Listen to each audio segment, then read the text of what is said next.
हैं क्या कह रहे? मौनी जी का हाँ। रागी प्रकरण हाँ, सुन रही हूँ आज। अच्छा अच्छा अच्छा। नारायण नारायण नारायण नारायण नारायण। सीढ़ी, हाँ अब चल रहा है, पहले नहीं, अपने यहाँ सीढ़ी है। श्री राम जय राम जय जय राम, श्री राम जय राम जय जय राम, श्री राम जय राम जय जय राम। आनंद रस रत्नाकर 29 जून। आज का पृष्ठ भी गीता में भक्ति ज्ञान समन्वय। कल मैंने बताया था इस ग्रंथ के बारे में।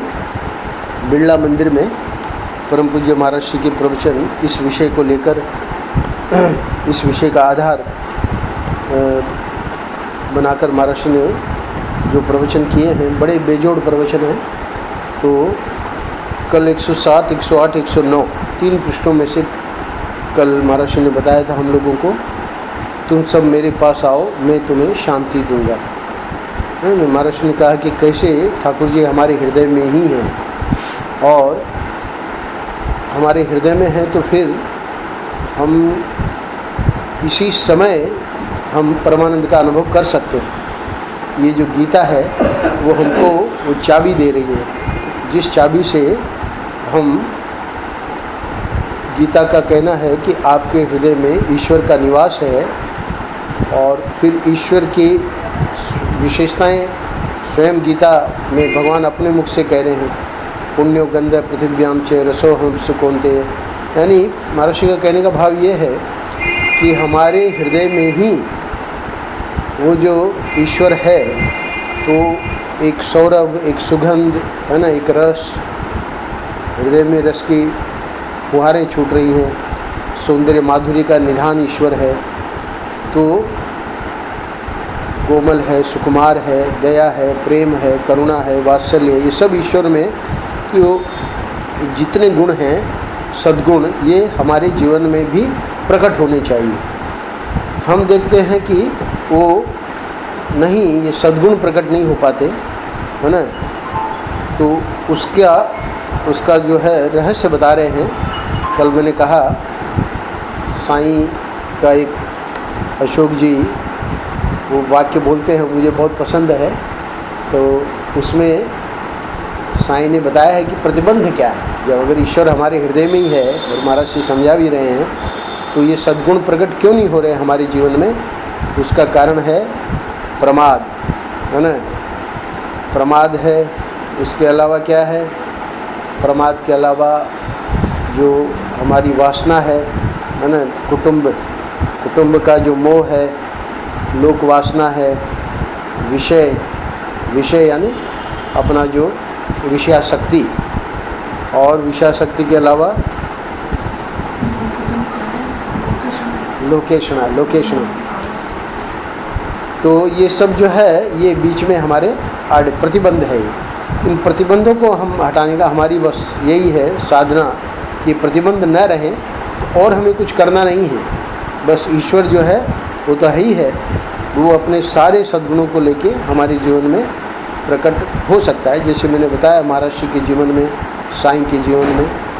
आज के पृष्ठ में हम देखेंगे, महाराज जी कह रहे हैं भगवान तो सहृदयों के शिरोमणि हैं।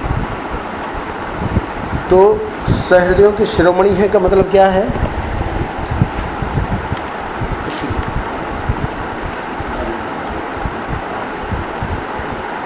भगवान तो सहृदयों के शिरोमणि है का मतलब ये है कि सहृदय हमको समाज में भी बहुत लोग मिलेंगे, पर उनके शिरोमणि, कुर्सी ले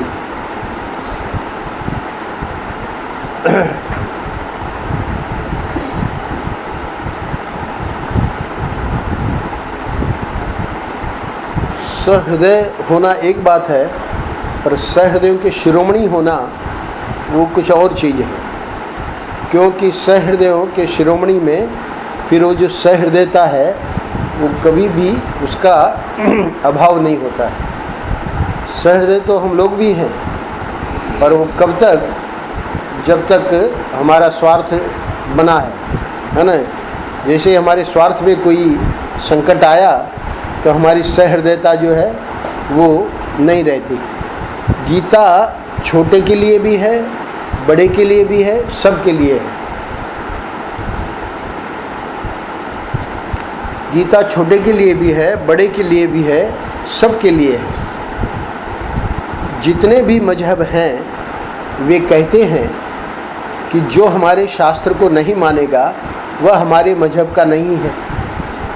आपने सुना ही होगा कि जो बाइबल को न माने वह ईसाई कैसा, जो कुरान को न माने वह मुस्लिम कैसा।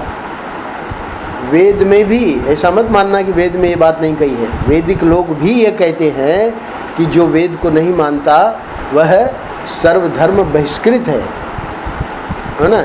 उसको क्या पूछना, यानी नास्तिक है वो। वेद को नहीं मानने वाले को ही नास्तिक कहा गया है। हम लोग क्या सोचते हैं, आस्तिक वो है जो ईश्वर को मानता है और नास्तिक वो है जो ईश्वर को नहीं मानता है। पर आस्तिक और नास्तिक की जो परिभाषा है अपने शास्त्रों में वो ये नहीं है जो प्रचलित है समाज में। आस्तिक की परिभाषा है सनातन धर्म में जो वेद को मानते हैं, है ना, वेद को प्रमाण मानते हैं। और नास्तिक कौन है, जो वेद को नहीं मानता। तो इसलिए महर्षि कह रहे हैं कि वैदिक लोग भी ये कहते हैं कि जो वेद को नहीं मानता वह सर्वधर्म बहिष्कृत है ना। सर्वधर्म बहिष्कृत मतलब हमारे यहाँ तो बहुत धर्म है ना। सनातन धर्म तो एक वटवृक्ष के जैसे है। तो उसमें तो देखिए ना, रामानुजाचार्य, निम्बार्काचार्य और कितने तो वैष्णवाचार्य हैं। वैष्णवाचार्य के अलावा हमारे भगवान शंकराचार्य हैं जो कि अद्वैत के शिरोमणि। और फिर उसके बाद आप देखें तो और 6 दर्शन हैं, न्याय, वैशेषिक, सांख्य, योग, है ना, पूर्व मीमांसा, उत्तर मीमांसा। तो ये जितने दर्शन हैं उनमें आप देखेंगे कि ये वेद को मानने वाले हैं। पर ये जो बौद्ध है और ये जो जैन है ना, ये नास्तिक दर्शन है। ये वेद को नहीं मानते। और चारवाक तो है ही है। चारवाक का मतलब जो बस शरीर को, यानी प्रत्यक्ष प्रमाण को छोड़ कर वो कुछ नहीं मानता। ये हमारा शरीर जो है वही सत्य है, विरोचन सिद्धांत। तो खैर, तो यहाँ सर्वधर्म बहिष्कृत क्यों कहा, क्योंकि सनातन धर्म के अंतर्गत बहुत सारे धर्म हैं। तो हम लोग ऐसा कहते हैं कि जो वेद को नहीं मानता वह सर्वधर्म बहिष्कृत है। उसको क्या पूछना, यानी उसकी चर्चा करने लायक ही नहीं है। वेद को जो नहीं मानता है, वेद में फिर सब आ गया, है ना। जो वेद को मानेगा वही गंगा को मानेगा, है ना। वही जो वेद को मानेगा वो यज्ञ को भी मानेगा।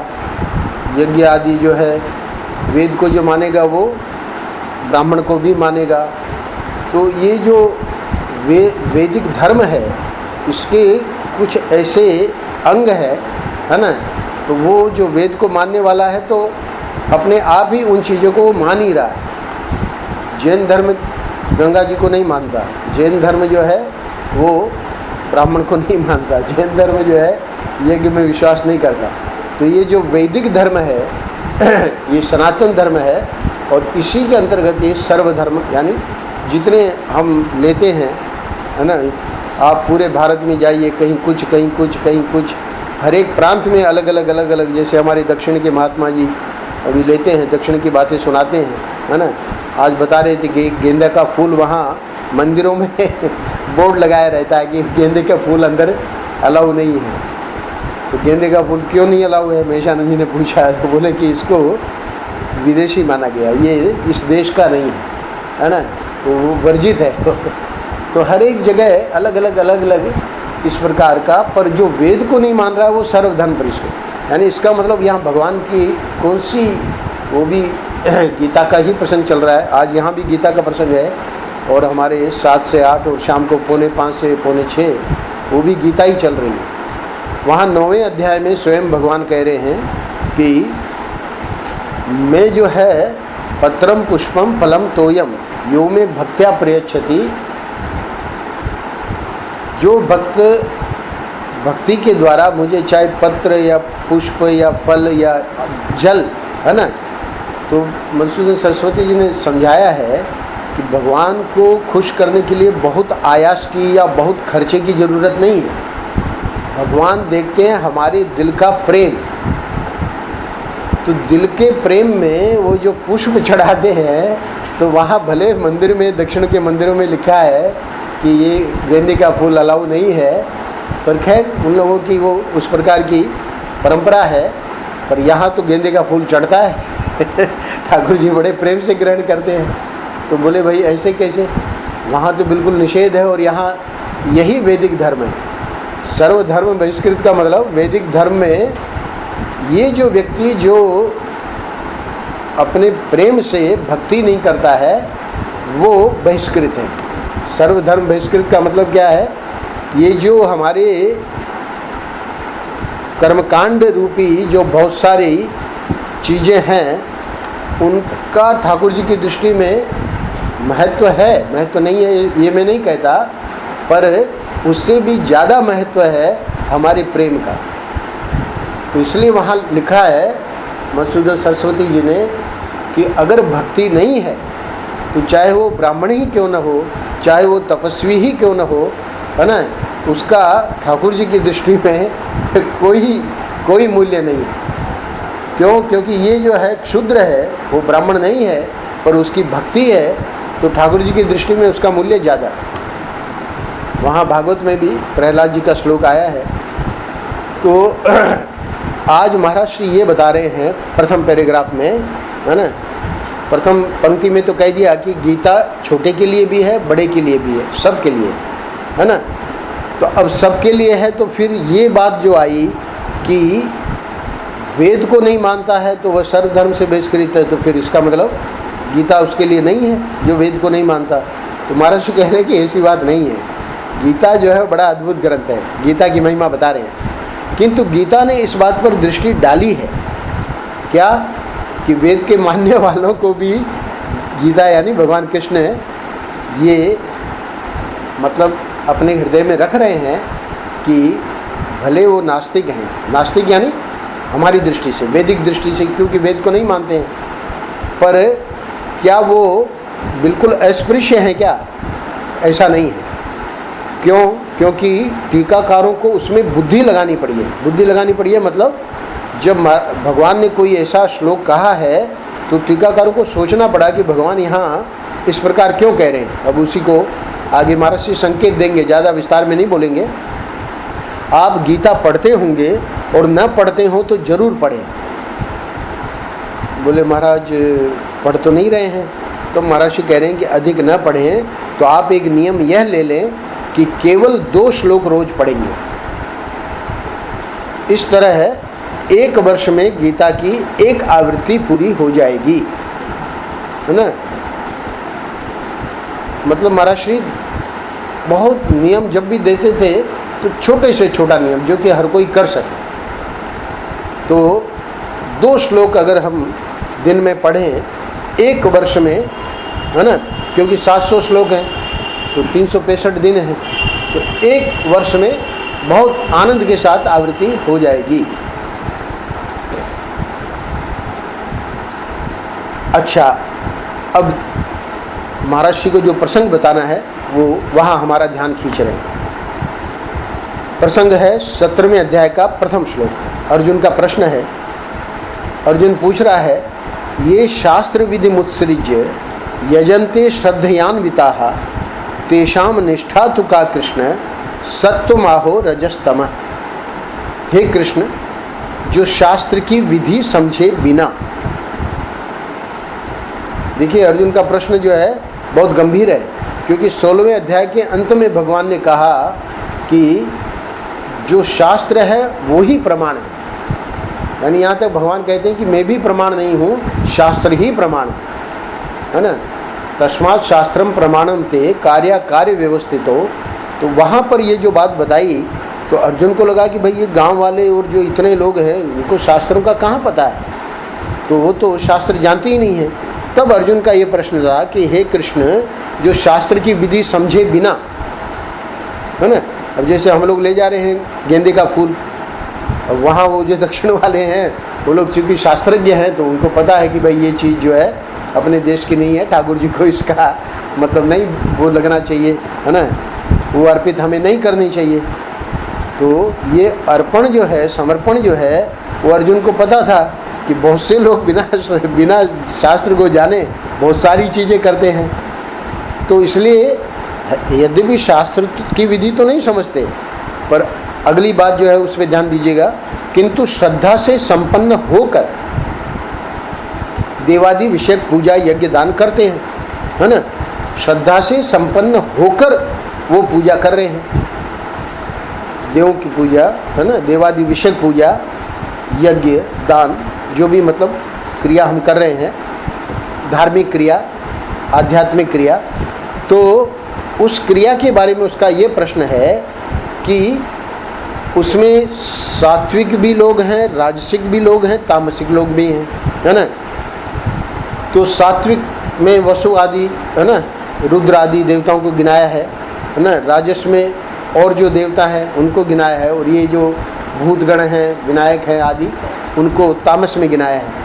तो ये अलग अलग देवताओं की रुचि के अनुसार, देवताओं में सत्व रजस तमस नहीं है, पर जिस प्रकार के लोग हैं वो उस प्रकार का चुनते हैं देवता। तो वो सात्विक लोग, राजसिक लोग और तामसिक लोग उनकी जो है पद्धति पूजा करने की, उसमें से कौन सी निष्ठा होती है, यानी वो जो चूँकि शास्त्र को नहीं जान रहे हैं ना, तो शास्त्र को नहीं जान रहे हैं, इसलिए उसका ये प्रश्न है कि क्या हम सबको तामसिक ही कह देंगे क्योंकि वो शास्त्र नहीं जान रहे हैं, या उसमें भी हम कहेंगे कि वो सात्विक है, वो राजसिक है, वो तामसिक है। ये अर्जुन का प्रश्न है, अद्भुत प्रश्न है।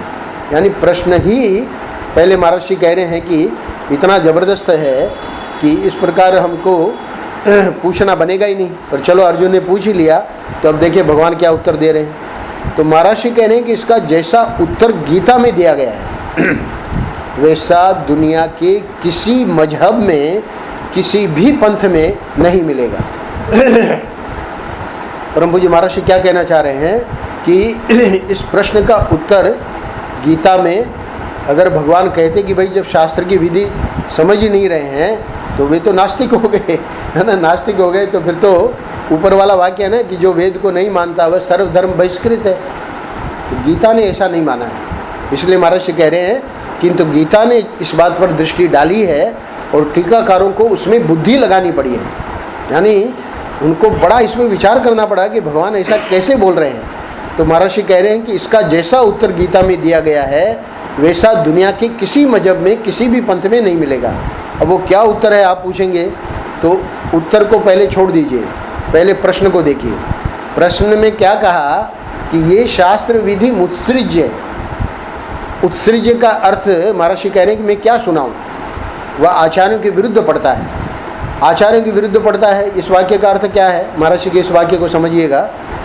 कोई भी जब वाक्य बोला जाता है, शास्त्रीय वाक्य, चाहे वेद का हो, चाहे गीता का हो, है ना, चाहे अपने किसी भी शास्त्र का हो, रामायण का हो, महाभारत का हो, भागवत का हो, तो उसके जो टीकाकार हैं, विद्वान जो महापुरुष हैं जिन्होंने उसको समझाया है शास्त्र को, उन्होंने जो जो बातें लिख दी हैं उस श्लोक को लेकर, है ना, उस शब्द को लेकर, तो अब कभी कभी ऐसा होता है कि ऐसे जब महापुरुष देखते हैं कि भाई ये शब्द तो ऐसा भी अर्थ दे रहा है, तो लगता है कि भाई आचार्यों ने वो अर्थ जानबूझ के छिपा दिया। तो इसलिए महर्षि को कहना पड़ रहा है कि उत्सृज्य का अर्थ मैं क्या सुनाऊं। अर्जुन पूछ रहा है ये शास्त्र विधि मुत्सृज्य, तो शास्त्र की विधि समझे बिना, ऊपर तो महर्षि ने ऐसा अर्थ किया है पर असली अर्थ क्या है वो बता रहे हैं। उत्सृज्य का अर्थ में क्या सुनाऊं, वह आचार्यों के विरुद्ध पड़ता है। तो प्रायः महापुरुष लोग भी आचार्यों के विरुद्ध जो चीज़ पड़ती है उसको नहीं बोलते, पर यहाँ महर्षि को गीता की महिमा सुनानी है, इसलिए वो कह रहे हैं। किंतु उत्सृज्य का अर्थ होता है जानबूझकर फेंक देना। यानी कोई कहे कि महाराज आप ऐसा क्यों कर रहे हैं, इधर देखिए इसमें शास्त्र में क्या लिखा है, आप ऐसा क्यों कर रहे हैं, तो जानबूझकर फेंक देना मतलब हमको देखना ही नहीं है। यानी उस व्यक्ति को अपने प्रेम में, अपना जो हृदय है उसका, उसमें इतना विश्वास है ना। आपने सुन रखा है शिव जी का, वो जो है पिंडी जो है बहुत ही जंगल में थी, तो एक जो था वहाँ के वन जंगली लोग होते हैं, उनको आप जानते हैं उनकी जाति और मांस वगैरह खाना, तो उसका ऐसा भाव बना कि भाई इनको भोग लगना चाहिए। अब वो प्रतिदिन भोग किसका लगाता था, इधर तो एक आ गया था, किसी ने कह दिया था, तो ब्राह्मण जाके अपना 24 घंटे में एक बार सेवा कर देता सुबह जाके। पर इधर इसको जंगली को जब पता लगा इधर शिव जी हैं, तो ये अपना मांस का भोग लगाने लगा, है ना। जो भी शिकार मिले उसका भोग लगा है बड़े प्रेम से। अब बड़ा परेशान कि ब्राह्मण आवे देखे कि सुबह ऐसी चीज़ें वहाँ पड़ी है जिसको हम हाथ छू नहीं सकते, पर अब उसको करना तो ही है, तो करे कैसे भी करके हटा के और नहा धो के फिर वापस, है ना। उधर ही नदी थी बगल में, बड़ा उसका मतलब चित्त खराब हो जाता था। पर अब ये रुके ही नहीं, ये जो है इस प्रकार की जो है विधा रुके ही नहीं, वो तो हमेशा वो लगाई, भोग लगावी। फिर एक दिन उसको पकड़ा, उसको जो ऐसा करता है। तो वहाँ शिवजी जो हैं वो बहुत ही उसमें प्रसन्न थे। वो जो जंगली व्यक्ति था उसमें बहुत प्रसन्न थे। तो ये क्या है, महर्षि यहाँ दक्षिण में ये कथा बहुत ही प्रसिद्ध है। वहाँ बताते हैं कि पूरी कथा मुझे ध्यान नहीं आ रही है, हो सकता है यहाँ लोग जो बैठे हैं उनको पता हो, पर उसमें उनको ऐसे कुछ भाव आया कि शिवजी जो है उनको मतलब जैसे कि हम लोग शिवजी के ऊपर ही बना देते हैं ना आँखें, दोनों आँखें और ऐसे बना देते हैं, तो उसको लगा कि शिवजी को दिख नहीं रहा है या ऐसा कुछ है वहाँ कथा में। तो खैर वो अपनी एक आँख निकाल के, वही जंगली व्यक्ति, और वहाँ वो कि भाई मेरी आँख से भगवान देख ले वे ऐसे करके। तो चलो एक आँख से तो, पर उसको तो दोनों आँखें लगानी थी तो दोनों आँखें कैसे लगाएगा, क्योंकि दूसरी आँख जब निकालेगा तो खुद ही अंधा हो जाएगा। तो दूसरी आँख जब निकालेगा तो अंधा हो जाएगा, तो वो लगानी कहाँ है दूसरी आँख, वो नहीं दिखेगी। तो एक आँख तो लगा दी, तो दूसरी आँख लगाने के लिए उसने क्या किया कि कुछ निशान रहना चाहिए कि मुझे यहाँ लगानी है। तो अपने पाँव के अंगूठे से वो वहाँ कि मुझे दूसरी आँख कहाँ लगानी है, वहाँ उसने अपना पाँव का अंगूठा, तो पूरा का पूरा चित्र ही बनाया हुआ है दक्षिण में। तो पाँव का अंगूठा वहाँ शिव जी के वहाँ रखे हुए है और अपनी दूसरी आँख निकाल रहा है। उतने में फिर शिव जी प्रकट हो गए। तो इस प्रकार की भक्ति वाला था वो, कहने का मतलब कोई सामान्य नहीं था। वो ब्राह्मण को बाद में पता लगा, है ना, कि वो सामान्य नहीं है। तो यहाँ कह रहे हैं कि उत्सृज का अर्थ है कि जानबूझकर फेंक देना, है ना। यानी कोई भाई इसकी कैसे सेवा होगी, क्या होगी, किसी को पूछे, पता लगावे, कुछ नहीं, है ना।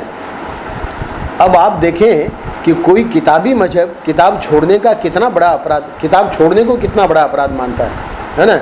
यानी स्वयं गीता में ही भगवान स्वयं 16वें अध्याय के अंत में कह रहे हैं, यह शास्त्र है ना, प्रमाण है, शास्त्र ही प्रमाण है। तस्मात् शास्त्रम प्रमाणम ते कार्य कार्य व्यवस्थित हो। अपना कार्य अकार्य दोनों के लिए, क्या करना है उसके लिए भी, अकार्य यानी क्या नहीं करना उसके लिए कौन प्रमाण है, शास्त्र ही प्रमाण है। तो अब 17वें अध्याय में जब ये प्रसंग आया तब भगवान ने उसकी भी परवाह नहीं की। अब वहाँ पर अर्जुन के इस प्रश्न का उत्तर दे रहे हैं कि कैसे कैसे उनकी श्रद्धा होती है ना। भले वो उनकी मतलब शास्त्र की विधि को भले वो न समझते हो, है ना, पर फिर भी उसका जवाब दिया है।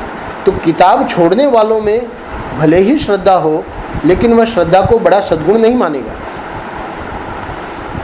कह रहे हैं कि हम लोग जैसे हैं, है ना, और हम लोगों की जैसे श्रद्धा है, पर होता क्या है कि श्रद्धा को हम लोग बड़ा सद्गुण नहीं मानते। क्यों नहीं मानते? क्योंकि हम जो है जानते हैं कि भाई हम पूरा का पूरा विधि विधान से नहीं कर रहे। पर यहाँ महर्षि को कहना क्या है, किंतु गीता का कहना है कि हम उस हृदय को देखते हैं जिसमें श्रद्धा का निवास है। यानी हमारे हृदय में अब ये बात भी नहीं रहनी चाहिए। क्यों? क्योंकि भगवान देखते हैं हृदय। इस संसार में भी सहृदय पुरुष हृदय ही देखते हैं। यानी हृदय का मतलब है प्रेम। भगवान तो सहृदयों के शिरोमणि हैं। यानी जब संसार में भी हम सामान्य लोग भी जो सहृदय पुरुष हैं, वो सामने वाले के प्रेम को ही देखते हैं। ध्यान दीजिएगा, हम लोग अपने व्यवहार को देखें तो हम देखेंगे कि जो हमसे प्रेम करता है ना, उसके प्रति ही हमारा प्रेम सहज हमारे हृदय से निकलता है। तो इस संसार में सहृदय पुरुष हृदय ही देखते हैं।